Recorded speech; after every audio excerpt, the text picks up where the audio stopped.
এই ডারউইনের মাঠে বাংলাদেশ 23 বছর পর খেলতে নেমেছে টেস্ট ক্রিকেট।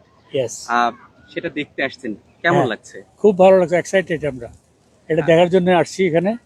এই, আমরা ক্রিকেটের ফ্যান। ওয়ার্ল্ড কাপ আমি অনেক খেলা দেখছি পৃথিবীতে।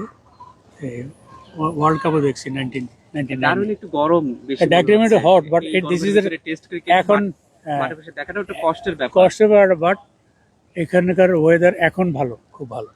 এখন তো একটু দারুণ একটু ঠান্ডা, উইন্টার বলে এদের। 35 ডিগ্রি আচ্ছা, আপনার কেমন লাগছে? আমারও খুব ভালো লেগেছে। কালকে ছিল খেলা, কালকে দেখলাম তো আজকেও এত আসলো। ভালো লেগেছে। তো আমার ছেলে বললো আম্মু আজকেও চলো, কালকে রাত্রেই টিকিট কাটলো। আমার ওদের টিকিট ছিল, আমারটা কালকে আমরা তো রাত্রেই আগে কাটলো। কাটছি। হ্যাঁ, আর আমি মেলবোর্নে ছিলাম। মেলবোর্নে তো অনেক ঠান্ডা। এখানে আমার ওয়েদারটা খুব ভালো লাগছে। মানে ছেলে কি বলছে না যে আম্মু ঘুরতে এসে তোমরা শুধু খেলা দেখতে যাচ্ছ? এই না, বিষয়টা এটা কেমন? এটা সে জানে, আমার ছেলে জানে আমি ফ্যান। আমি ক্রিকেট খেলা পৃথিবীর বহু জায়গায় দেখছি। তো সো আন্টি কিনে কত জায়গায় দেখেছেন? আন্টিকে আন্টি নিয়ে খেলা দেখা যায় না, খেলা এটা আসলে বিষয়। না, আমি বাংলাদেশে একবার মাত্র দেখেছি। তো আমি এত দেখছি, দেখি নাই। আমি সব মোটামুটি ভালো খেলা দেখছি।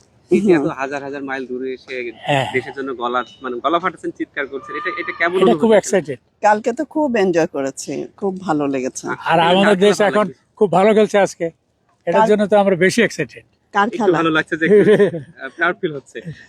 আঙ্কেল, কার খেলা ভালো লাগে আপনার সবথেকে বাংলাদেশের? বাংলাদেশের Mushfiq my favourite, and Mustafiz. Mustafiz test খেলছে না? টেস্ট খেলে না, তারপরও হ্যাঁ, ওরাই ভালো খেলে। আর কি মনে হয় বাংলাদেশ টেস্ট জিতবে? জিতবে ইনশাল্লাহ, পসিবিলিটি ইনশাল্লাহ। 70-80%। 78%।